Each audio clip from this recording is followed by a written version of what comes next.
इस कार्यक्रम के पुण्यार्चक हैं श्री आर.पी. जैन, श्रीमती ममता जैन,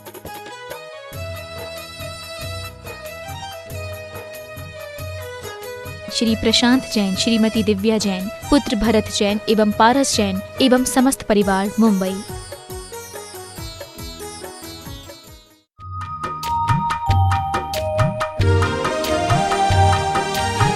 लोग साथ में खड़े होकर के उनकी अनुमोदना करेंगे। आइए सुभाष जी।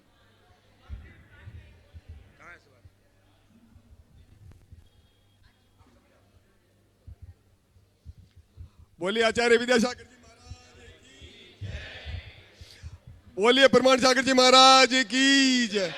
बोलिए अरे सागर जी महाराज की जय। बोलिए विश्वास सागर जी महाराज की जय। ये हमारा परम सौभाग्य है कि महाराज श्री का रामगढ़ में पंच कल्याण उनके सानिध्य में हो रहा है और रांची बहुत नजदीक में है। ये हमारा पुण्य भी प्रबल है और महाराज जी का यानी अनुकंपा बराबर रही है रांची के लिए। मैं महाराज श्री से निवेदन करता हूं कि कुछ प्रवास और आशीर्वाद और अनुकंपा बार बार बनाए रहे रांची जैन समाज के लिए, मैं उनका निवेदन करता हूं। नमस्ते महाराज श्री, नमस्ते महाराज श्री, नमस्ते महाराज श्री जय। और आप बोल अरुण जी बोल रहे हैं। अरुण जी अपनी बात रख रहे हैं रांची दिगंबर जैन समाज की ओर से, अपने भाव व्यक्त कर रहे हैं, अपनी भक्ति श्रद्धा अर्पित करने के लिए उद्यत हैं।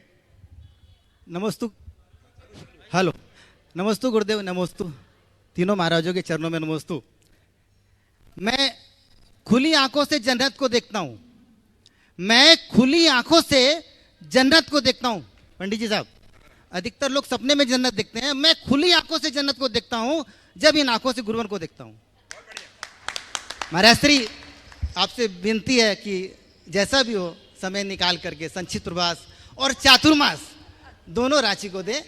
हमारी बहुत बहुत विनती है महाराज जी। नमस्ते महाराज श्री। नमोस्तु महाराज श्री।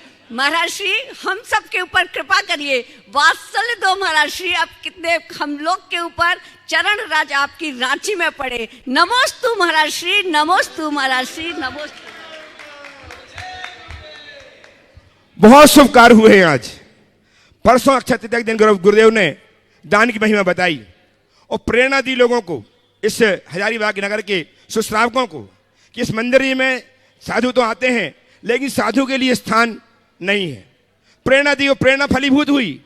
आज गुरुदेव के सुसानिध्य में श्रावकों ने अपनी भक्ति के साथ, उदारता के साथ यहाँ संतनिवास का शिलान्यास किया।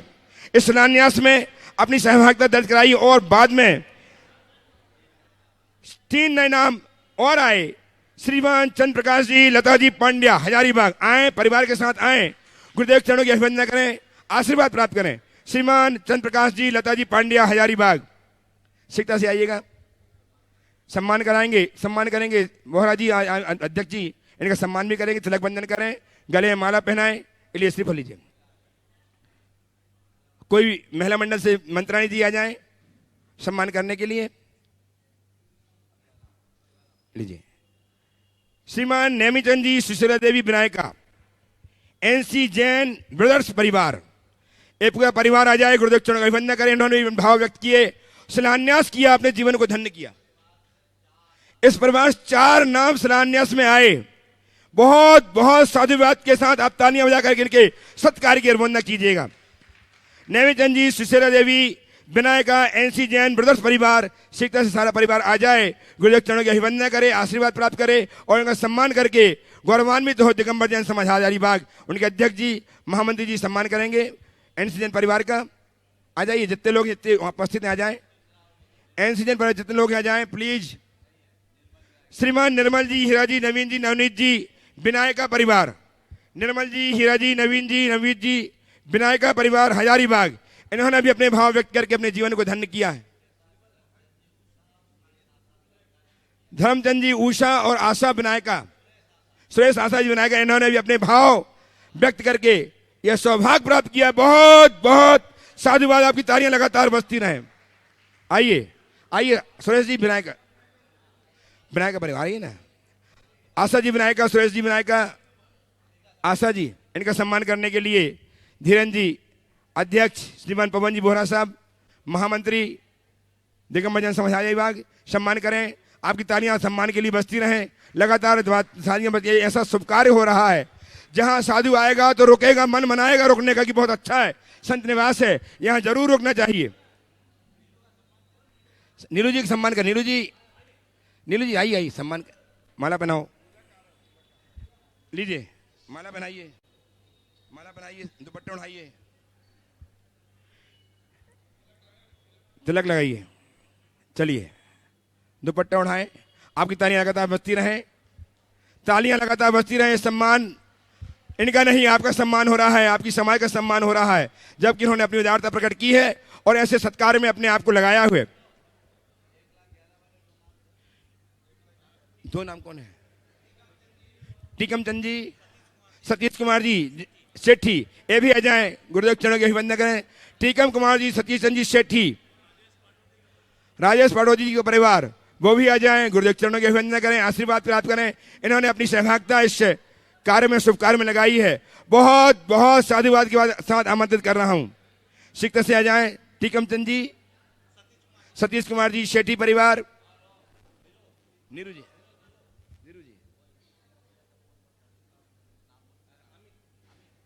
अमित जी आइए, जिनके नाम पुकार रहा हूं शिक्षक से आते जाएं, गुरुदेव चरणों का अभिवंदन करें, आशीर्वाद प्राप्त करें और इनका सम्मान करके सम्मान करके हजारीबाग समाज का गौरव संवर्धित करेंगे। अध्यक्ष श्रीमान धीरेन्द्र जी एवं श्री पवन जी अजमेरा साहब। चलिए, और अब हम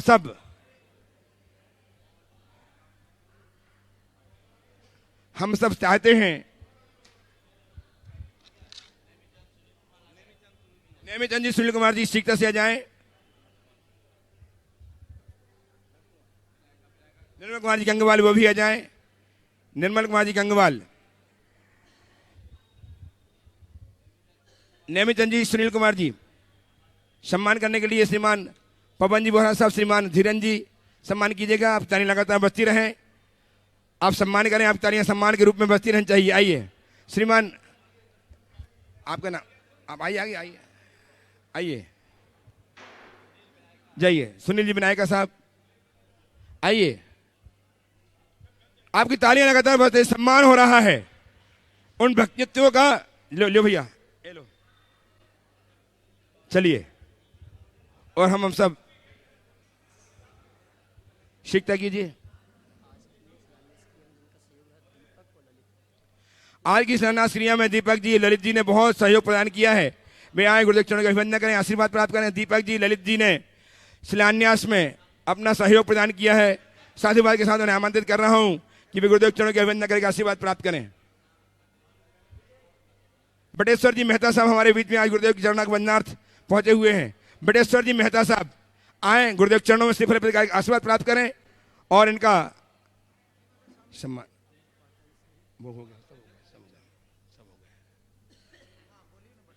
बटेश्वर जी मेहता साहब जुझारू नेता हजारीबाग और जैन साधुओं के सहयोग में, जैन साधुओं की सेवा में निरंतर लगे रहते हैं। तालियां बजाइए बटेश्वर जी मेहता साहब के साथ। ये लगातार साधु सेवा में निरत रहने वाले व्यक्तित्व हैं, इनका सम्मान करेंगे। हजारीबाग दिगंबर समाज के महामंत्री श्रीमान पवन जी अजमेरा साहब और श्रीमान धीरेन्द्र जी अध्यक्ष साहब। और अब मैं आपकी ओर से, अपनी ओर से एक बार आदरणीय भैया अभय जी रामगढ़ पंचकला प्रतिष्ठा की सूचना देंगे। बोले देवादिदेव श्री आदिनाथ भगवान के, संत श्रोमणी गुरु आचार्य श्री विद्यासागर जी महाराज के, परम पूज्य मुनि श्री प्रमाण सागर जी, अरहर सागर जी, विश्वास सागर जी महाराज के। आइए रामगढ़ पंचकाणक की सूचना आप तक प्रेषित करूं, उसके पहले मैं आदरणीय सुदर्शन भैया से चाहूँगा श्रीफल चढ़ा के आशीर्वाद प्राप्त करें। आज के शिलान्यास विधि में पूरा सहयोग हमारे सभी साथियों को रहा है। आइए श्रीफल चढ़ा के। बंधु मैं कहना चाहूँगा, परम पूज्य मुनिवर के सानिध्य में द्वितीय पड़ाव में रामगढ़ कैंट झारखंड में परम पूज्य मुनिवर के आशीर्वाद प्रेरणा से जो भव्य जिनालय का निर्माण का काम पूरा हुआ है, उसका पंचकणक प्रतिष्ठा महोत्सव आगामी 20 मई से 26 मई तक आयोजित है। परम पूज्य मुनिवर हजारीबाग से कब विहार करेंगे यह मैं नहीं जानता, लेकिन जब भी विहार करेंगे तो रामगढ़ पंचकणक के लिए जरूर पहुंचेंगे। ऐसे मुनिवर के सानिध्य में यह आयोजन हो रहा है। जो भी महापात्र के रूप में अपनी उपस्थिति दर्ज कराना चाहते हैं सामान्य ईंधनदानी के रूप में या भोजन व्यवस्था, द्रव्य व्यवस्था या जहाँ वो व्यवस्थाएं चल रही हैं उन व्यवस्था में सहयोग प्रदान करना चाहते हैं, आप कमेटी के पदाधिकारियों से संपर्क करके आप महोत्सव को महामहोत्सव का रूप प्रदान कर सकते हैं। आइए जिनवाणी चैनल, प्रमाणिक ऐप, आदिनाथ चैनल के माध्यम से जो कार्यक्रम को देखो सुन रहे हैं और यहाँ पर उपस्थित समस्त श्रावक श्राविकाओं की ओर से परम पूज मुनिवर के श्री चरणों में त्रिवार नमन करते हुए निवेदन करेंगे मंगल प्रवचन, मंगल उद्बोधन के लिए हे मुनिवर नमोस्तु नमोस्तु नमोस्तु। बोले परम पूज मनीषी प्रमाण सागर जी महाराज की। सभी लोग अपने दोनों हाथ जोड़ लें और मेरे साथ महामंत्र के स्मरण के लिए अपना मानस तैयार करें।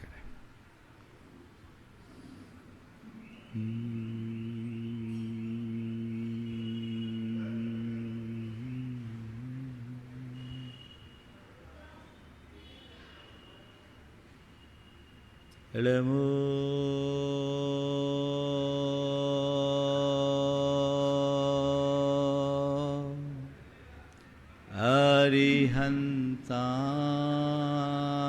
अरिहन्ताणं नमो अरिहन्ताणं नमो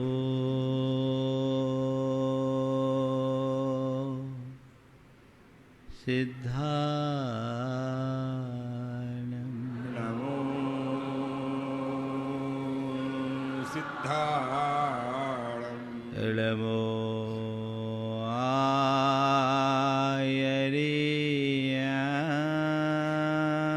आयर्याणं नमो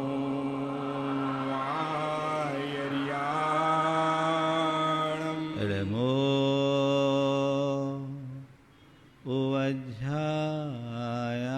उवज्झायाणं नमो वज्झाया नमो लोये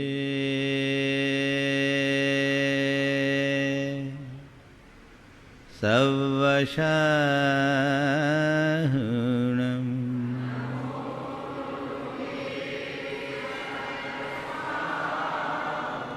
एसो पंचेणमोयारो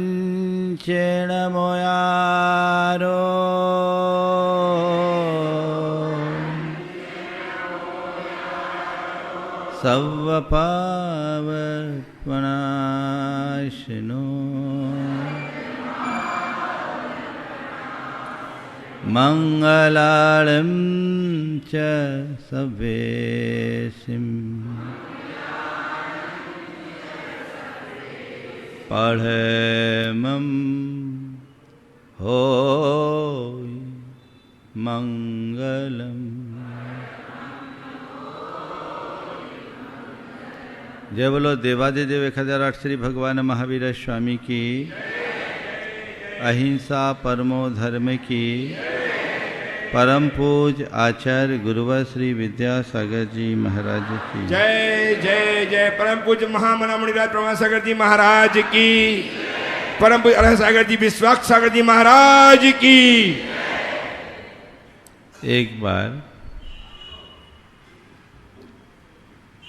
किसी जिज्ञासु सेठ ने एक संत से पूछा, जीवन में धन पैसों की उपयोगिता समझ में आती है,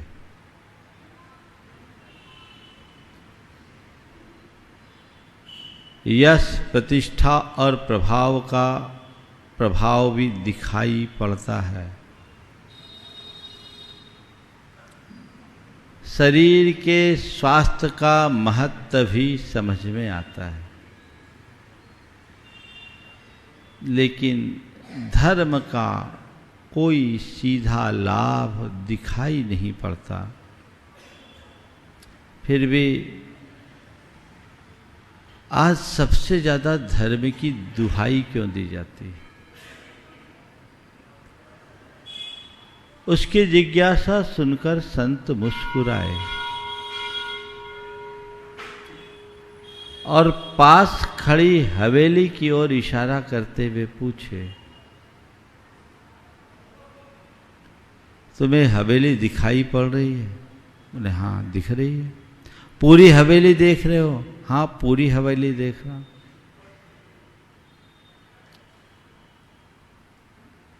जितना तुम देख रहे हो उतनी ही हवेली? बोले हाँ मैं पूरी हवेली देख रहा हूं। ये बताओ इसकी नींव किधर है? नींव किधर है? कहा नींव तो नजर नहीं आ रही। बोला ये बताओ नींव को हटा दो तो क्या हवेली नजर आएगी? बोला नहीं आएगी। संत ने उसे संबोधते हुए कहा जो भूमिका किसी हवेली की स्थिरता के लिए नींव की है वही भूमिका जीवन की स्थिरता के लिए धर्म की है।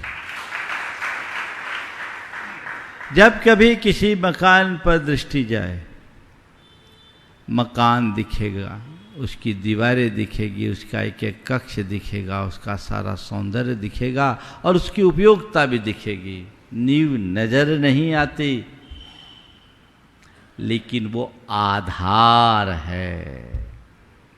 ऐसे ही धर्म के संदर्भ में जब हम जीवन के संदर्भ में विचार करते हैं, धन पैसे का उपयोग दिखाई पड़ता है, दौलत का उपयोग दिखाई पड़ता है, शोहरत का उपयोग दिखाई पड़ता है, सेहत का लाभ भी समझ में आता है। लेकिन ये सब तब जब तुम्हारे अंदर धर्म हो। महाराज जी धर्म से इनका क्या संबंध है?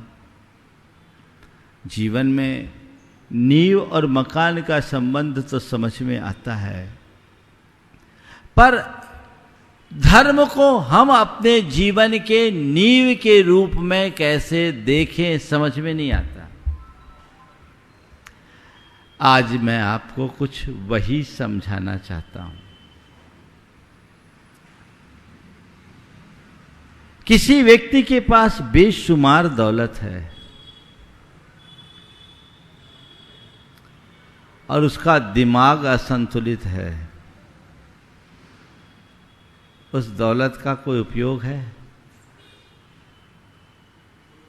कोई उपयोग? वो दौलत उसके लिए बेकार। किसी व्यक्ति का जबरदस्त रसूख है, रुतबा है, लेकिन उसका स्वभाव उजड्ड है, उस रुतबे का कोई सुख?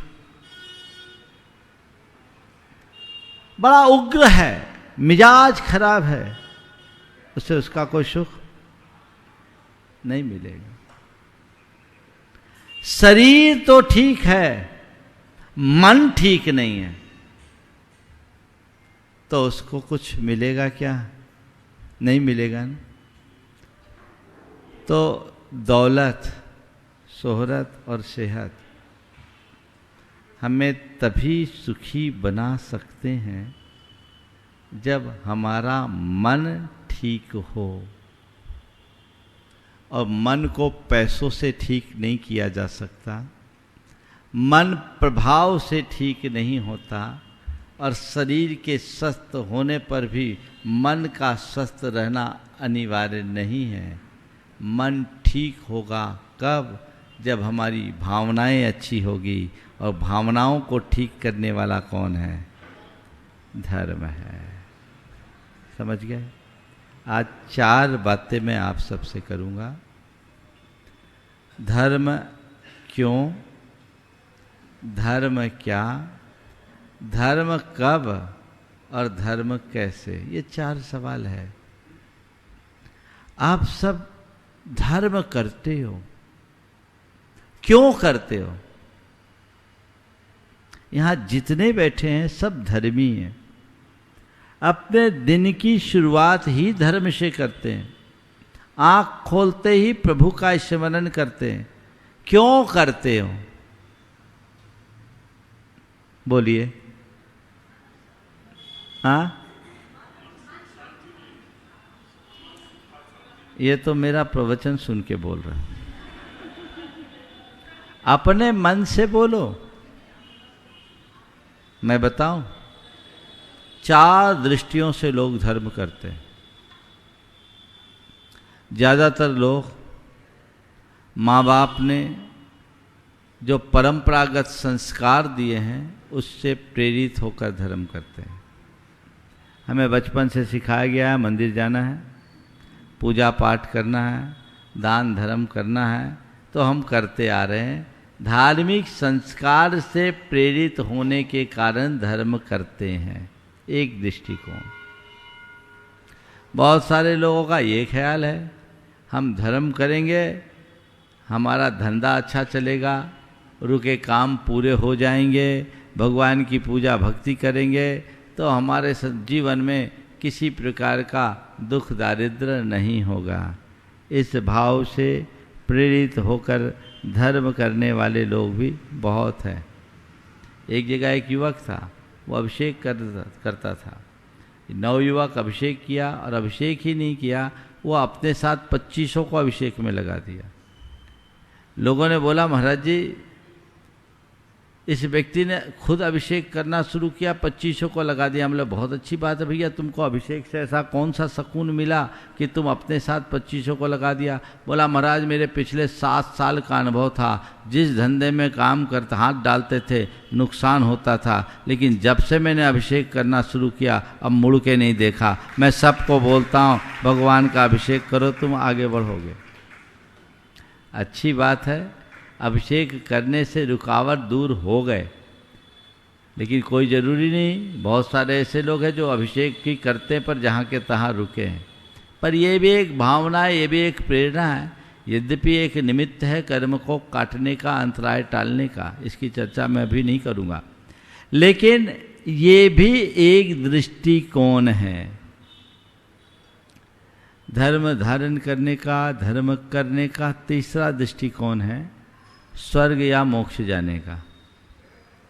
हम धर्म करेंगे, सदगति मिलेगी, स्वर्ग जाएंगे, कुछ पुण्य की प्राप्ति होगी, कुछ पाप कटेगा। ये तीसरा दृष्टिकोण है।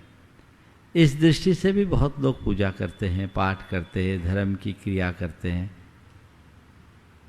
लेकिन मुझे नहीं मालूम पूरी जिंदगी धर्म करने के बाद कितना पुण्य कमाया, कितना पाप काटा। अब मरने के बाद चाहे जो हो, हमारी संस्कृति स्वर्गीय तो बनाई देती है, चाहे नरक भी क्यों न जाना पड़े। पर ये एक अवधारणा है। ये तीनों अवधारणाएं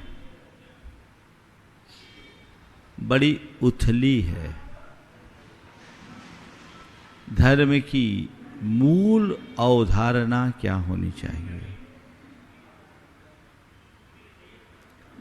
तो कहते हैं चौथा दृष्टिकोण है जीवन को पवित्र बनाना, जीवन को संतुलित रखना।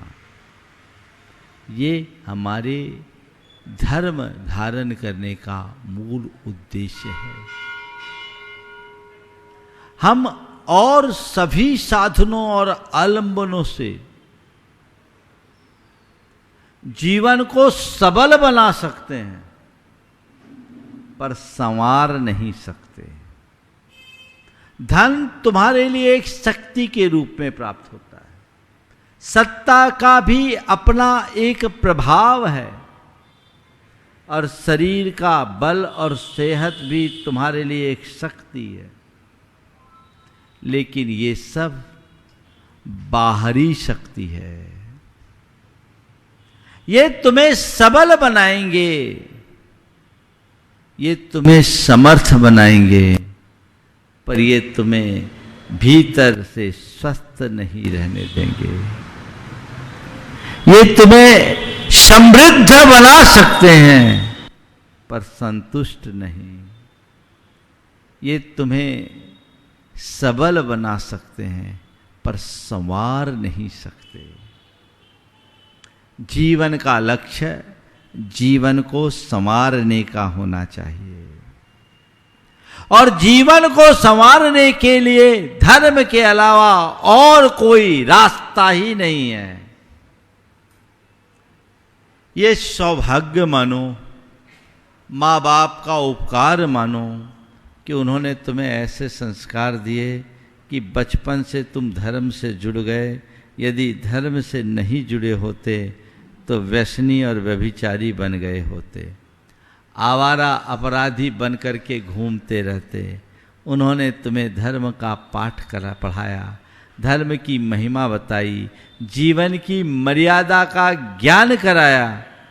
परिणाम स्वरूप आज तुमने अपने संस्कारों को बचा के रखा और मंदिर आते हो, कुछ नहीं तो भगवान की दृष्टि भी पड़ जाए तो कुछ ऊर्जा तो अंदर आ ही जाती है। वह सकारात्मक ऊर्जा जीवन को एक नई दिशा देती है, दृष्टि देती है। लेकिन मंदिर आ गए पर क्यों आए, ये समझना बहुत जरूरी है। कोई काम हम पारंपरिक तरीके से करते हैं तो उसका वो लाभ नहीं मिलता जो हम उसके मौलिक स्वरूप को पहचान कर करते हैं।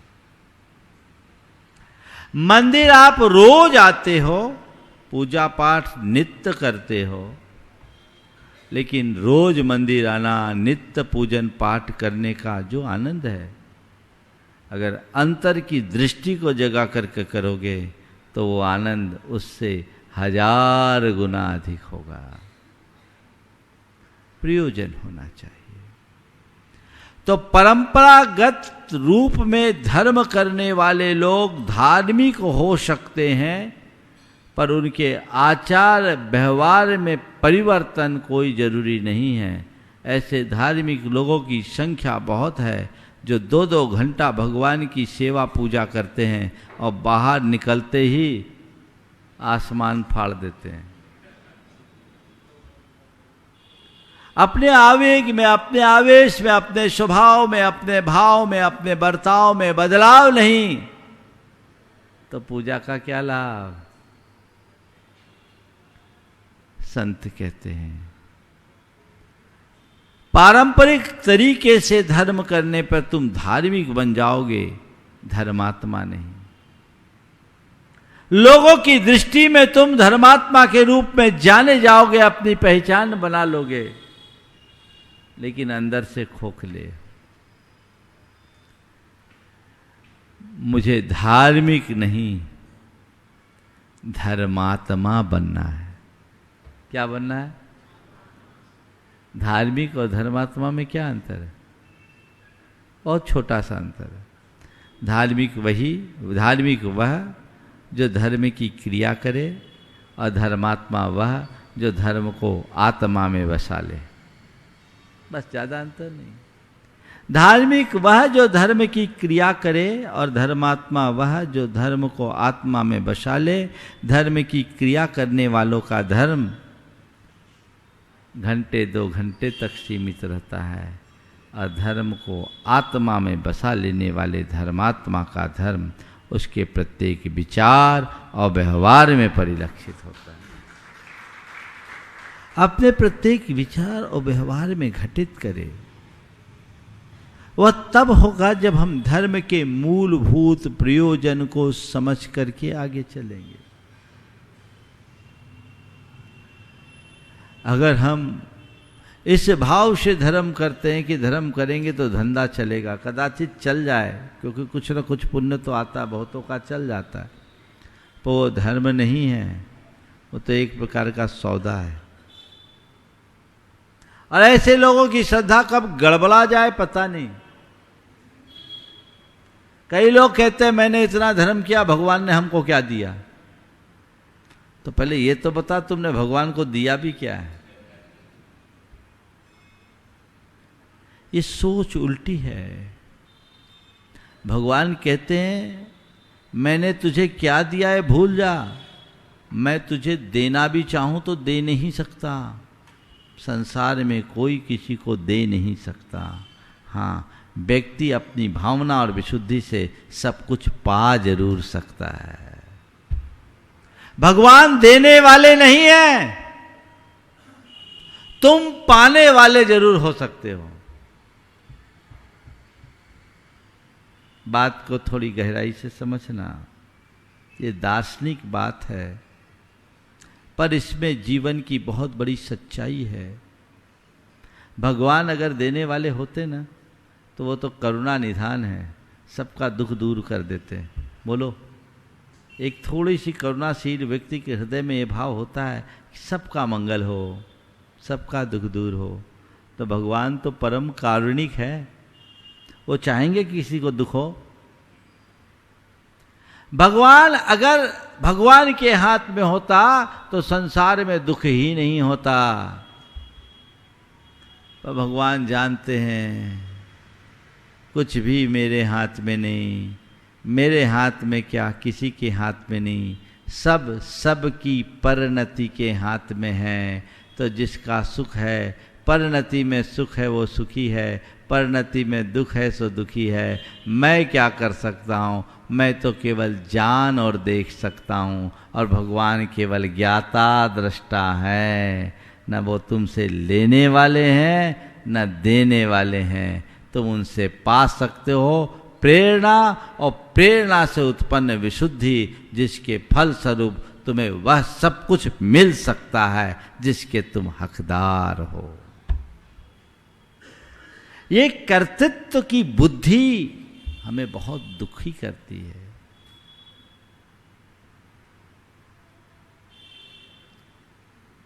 इसे समझो, न कर्तृत्वम न कर्माणि लोकस्य सृजते प्रभु, न कर्म फल संयोग है स्वभावस्तु प्रवर्तते। ये सब स्वभाव से प्रवर्तित है।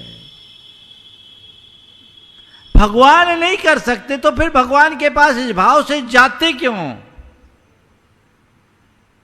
भगवान के दरबार में ना भय से जाओ ना लोभ से जाओ, भगवान के दरबार में जाओ तो केवल श्रद्धा से भर करके जाओ। देखो जीवन में क्या रंग आता है।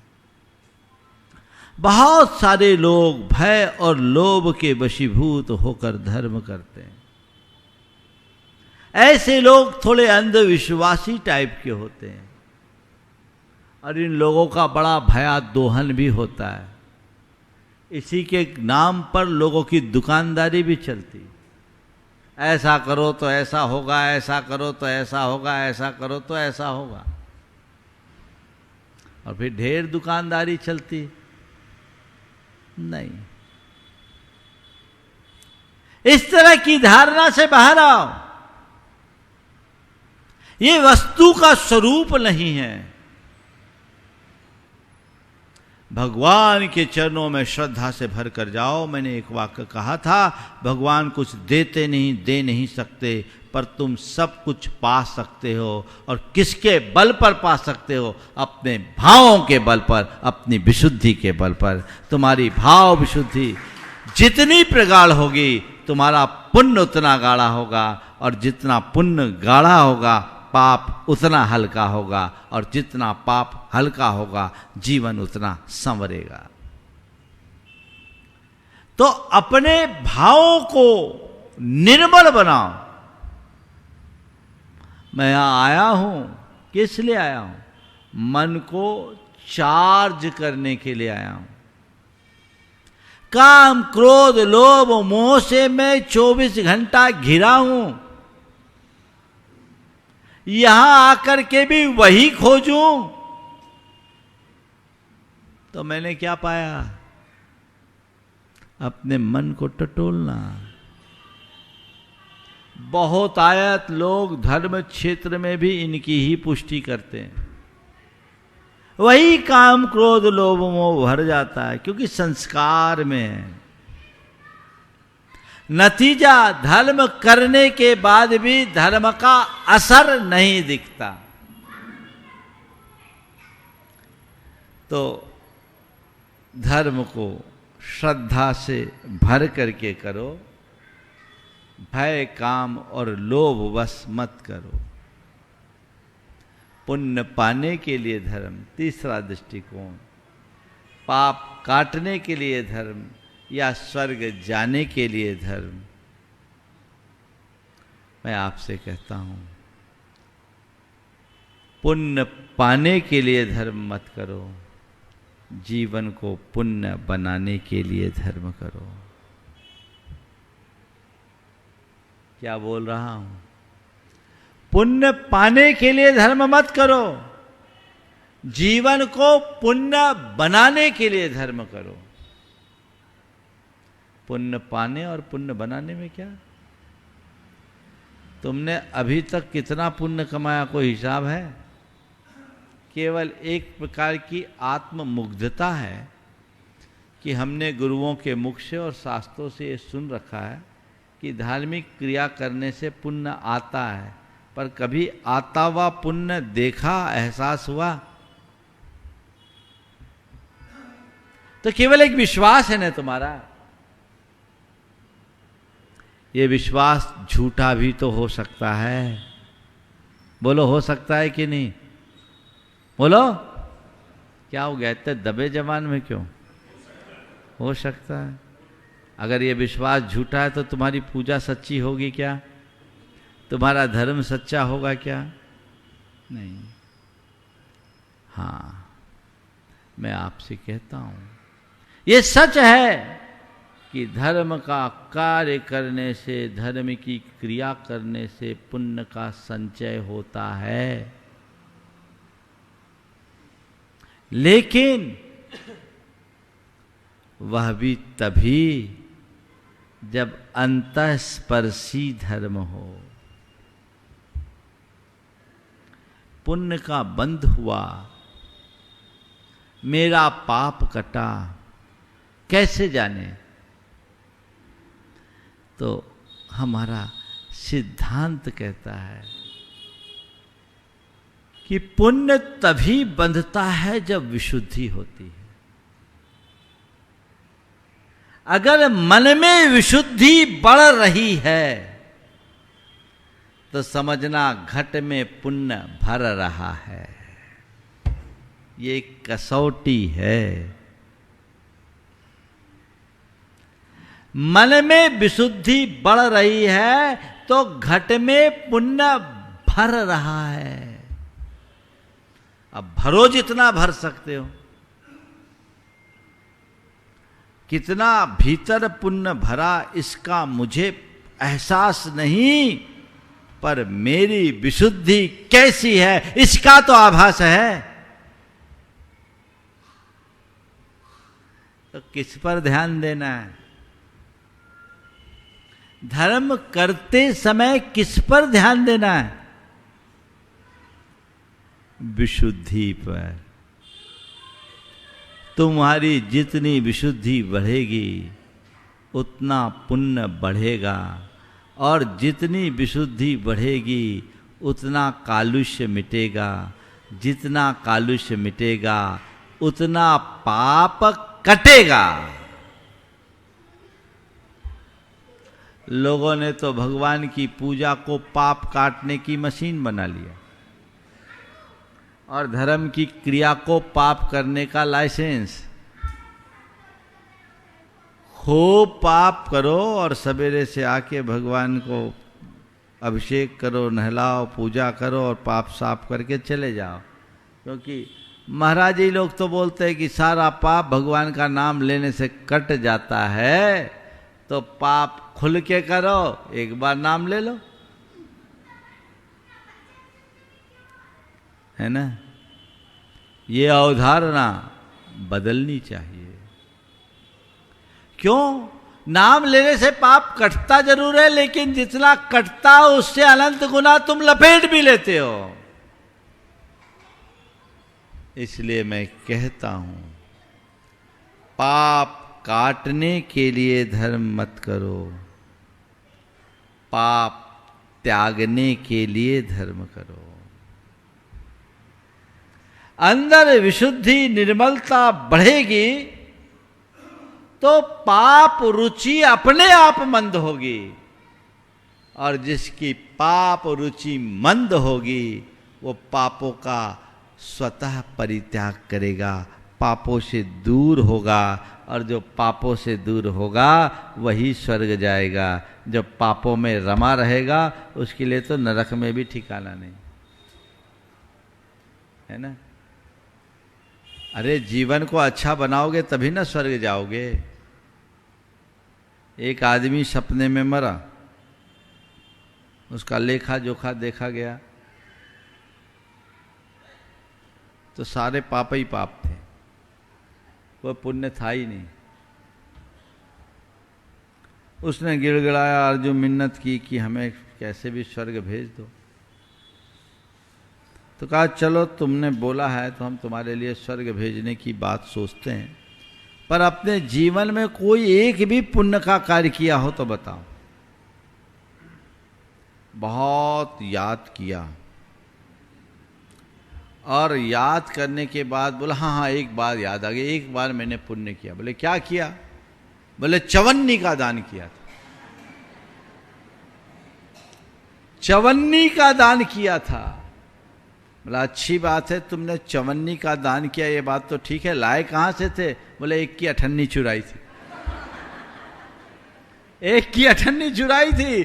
तो उसने कहा भैया अठन्नी चुरा के चवन्नी का दान करोगे तो स्वर्ग में जगह नहीं है, तुम्हें जाओ नरक में, अब नरक ही जाना पड़ेगा। बात मैं केवल इतनी कहना चाहता हूं, स्वर्ग के सपने देखने से कोई स्वर्ग नहीं जाता, दिव्य आचरण करने वाले का जीवन ही स्वर्ग बन जाता है। आचरण में पवित्रता, ये मेरे धर्म का उद्देश्य होना चाहिए। और इसे ही अपना धर्म मानना चाहिए। धर्म क्यों की बात तो आपको समझ में आ गई। 9 मिनट बचे हैं, मुझे चारों बातें करनी है। अब धर्म क्या? धर्म क्या? परिणामों की स्थिरता, निर्मलता, पवित्रता ही सबसे बड़ा धर्म है। धार्मिक क्रिया करने वालों को भी ध्यान रखना चाहिए। आकुलता कम करो, समता को बढ़ाओ। आचार विचार और व्यवहार में जितना संयम और संतुलन है वही धर्म है। प्रायः लोग धर्म के बाहरी पक्ष पर जोर देते हैं, उसके आंतरिक पक्ष को अनदेखा कर देते हैं। हमें चाहिए कि हम बाहर के कलेवर में मुग्ध होने की जगह अंदर के तत्व को पकड़े। कलेवर निरर्थक नहीं है। संतरा और केले से छिलके हटा दोगे तो वो टिकेंगे ही नहीं। पर हमेशा ध्यान रखना है कि खाने के लिए संतरा है या केला, उसके छिलके नहीं, वो तो अंदर के गूदे और कली को सुरक्षित रखने का एक माध्यम है। बाहरी क्रियाएं उतनी ही उपयोगी है, उससे आगे नहीं।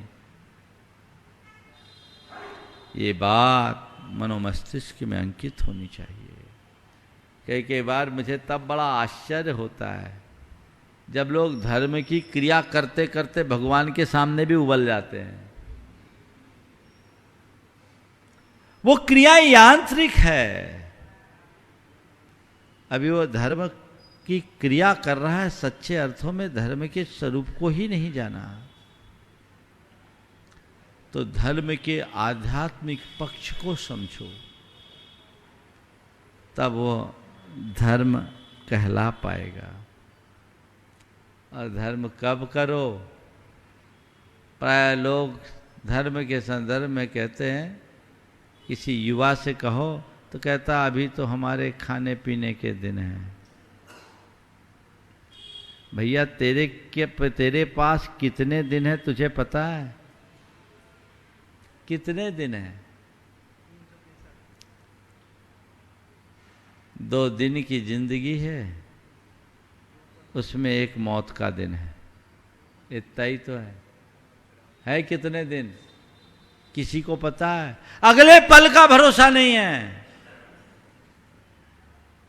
धर्म कब करो? जब समझ में आ जाए तब करो।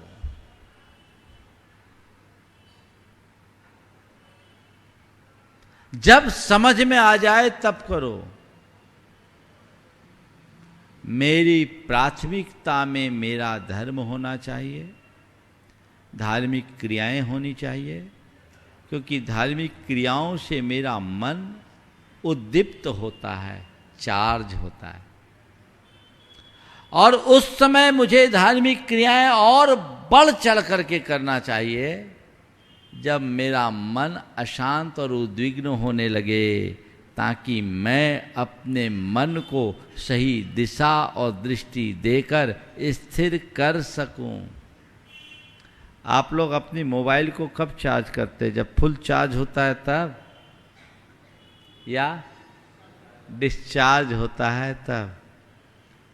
महाराज, हम तो अपनी मोबाइल को हमेशा चार्ज रखते हैं, और चार्ज ही नहीं, कभी ऐसा मौका हो तो साथ में बैकअप के लिए पावर बैंक भी रखते हैं, ताकि हमारे मोबाइल का फंक्शन एक पल के लिए भी डिस्टर्ब ना हो। तो संत कहते हैं ये जड़ मोबाइल कभी डिस्चार्ज हो जाए तो उतना नुकसान नहीं, पर तुम्हारे अंदर की चेतना यदि एक बार ऊर्जा शून्य हो जाएगी तो उसे वापस ऊर्जावान बनाना बहुत कठिन है। उसे ऊर्जास्वित रखो, ऊर्जावान बनाकर रखो, और सतत धर्म की क्रिया में उत्साह बनाकर रखना चाहिए। आखिरी सवाल, धर्म कैसे करो? सतही स्तर से मत करो, अंतर मन से भर करके करो। ऊपरी मन से किया गया काम फलदायी नहीं होता, और अंतर मन से किया जाने वाला काम कभी निरर्थक नहीं होता। अंतर से भर करके करे तो देखे हमारे जीवन में धर्म का क्या आनंद आता है। जो लोग धर्म करते हैं और उनके जीवन में धर्म का परिणाम नहीं दिखता, इसका मतलब उनकी धर्म की क्रिया में कोई न कोई कसर है, कहीं न कहीं कोई कमी है। उस कमी का निवारण होना चाहिए, जिससे हम अपने जीवन को धन्य कर सके। आज यहाँ पर संत निवास का शिलान्यास हुआ। बहुत उत्साह के साथ सभी ने शिलान्यास में अपनी सहभागिता दी, और आज के संदर्भ में मैं विनायका परिवार का जरूर उल्लेख करना चाहूँगा विशेष रूप से। सहभागिता तो सबका ही है, लेकिन विनायका परिवार ने बढ़ चढ़ करके हिस्सा लिया। 4 भाइयों की सहभागिता आज उस पूरे के पूरे शिलान्यास में एक ही घर से है। मैं तो सोच रहा था जब यहाँ मंदिर की बारी आई थी तब भी सबसे पहले किशन बाबू का नाम आया था, और आज किशन लाल जी नहीं हैं, उनके बच्चों ने मिलकर ये कार्य किया है। सब समर्थ है, ऐसी भावना आगे बढ़ते रहने चाहिए। मैं पूरे परिवार को आशीर्वाद, कल 2 थे आज 4 हो गए, और लगभग कल 3, हाँ कपूर चंद जी भी तो विनायका परिवार में हैं, 5 हो गए। बहुत अच्छा है, ऐसी ही भावना सबकी होनी चाहिए। दूसरी ओर से आज मेरा परिवार से 2 और तीसरी ओर से सेठी परिवार से 3, ये पूरे एक छाबड़ा परिवार है। अभी समाज का बहुत बड़ा वर्ग बाकी है, सभी को अपनी सहभागिता देनी चाहिए। और मैं तो ये चाहता हूँ आज शिलान्यास हुआ, जल्दी से उसका निर्माण हो।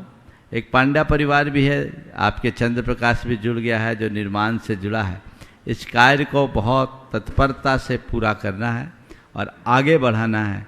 शीघ्रातिशीघ्र इसको आगे बढ़ाएं और ऐसा भव्य स्वरूप दें कि यहाँ रहने वाले साधु संतों को साधना में एक अलग आनंद की अनुभूति हो सके। ये प्रयास होना चाहिए। ये आगे बढ़ कर के आप सब लोग उत्साह के साथ करते रहें। आज रांची की जैन समाज बहुत भावना लेकर आई है, और आप लोग तो बनिया होई मौके का फ़ायदा उठाना जानते हो कि भाई रामगढ़ तक आ ही गए हैं तो रांची बाजू में है। पर बिल्कुल अभी बोलते बोलते कहे संक्षिप्त प्रवास फिर चातुर्मास, तो मैं कहूँगा संक्षिप्त प्रवास और चातुर्मास संक्षिप्त प्रयास से नहीं होगा, उसके लिए प्रयास भी बड़ा चाहिए, समझ गए। 2010 के बाद 2022 12 साल का अंतराल है, 12 साल का अंतराल है।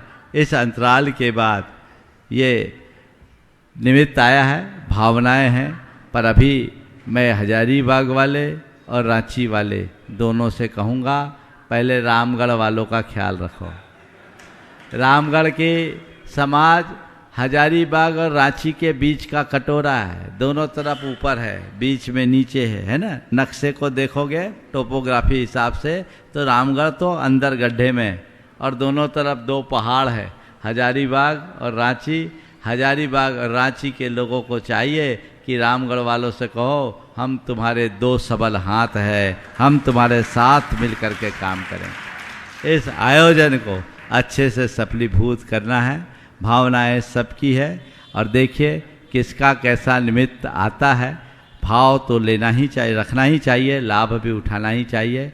आज अमरपाटन से अशोक जी, विमल जी, अशोक जी दानी के नेतृत्व में विमल जी और अन्य भाई लोग आए। इनका एक पारिवारिक मंदिर, बड़ा प्रभावशाली मंदिर, बड़ा आश्चर्यकारी मंदिर, और इस मंदिर के जीर्णोद्धार के लिए लोग बहुत सालों से लगे। अपने पारिवारिक द्रव्य से पूरे मंदिर का नवनिर्माण करने का भाव ये लोग रखे। इनको कुछ ना कुछ अंतराय आता, अंतराय पैसों का नहीं, दूसरे तरीके काम शुरू नहीं कर पाते। जब मैं पिछली साल इधर आ रहा था तो अमरपाटन जाने का योग बना, तब मैंने कहा था कि एक बार सिद्धचक विधान कर लो, तुम्हारा अंतराय निश्चित टलेगा। इनका विधान भी बहुत व्यवधान के बाद शुरू हो पाया, 1 साल बाद ये विधान कर पाए। मैं समझता हूँ अब सारे व्यवधान टल जाएंगे, आपका विधान हो गया है। आगे की योजना बनाए और उसे क्रियान्वित करे, मेरा यही आशीर्वाद है। और यहाँ की पंचायत को मैं ये कहूँगा, आज बैठ कर के उसकी रूपरेखा बनाए, और एक स्वरूप शाम को आज का शंका समाधान यही है, उसके बाद का कार्यक्रम क्या होगा वो आपको बाद में मालूम पड़ेगा। लेकिन जो प्रयोजन था वो पूरा हो गया है। इस कार्यक्रम के पुण्यार्चक थे श्री R.P. जैन, श्रीमती ममता जैन,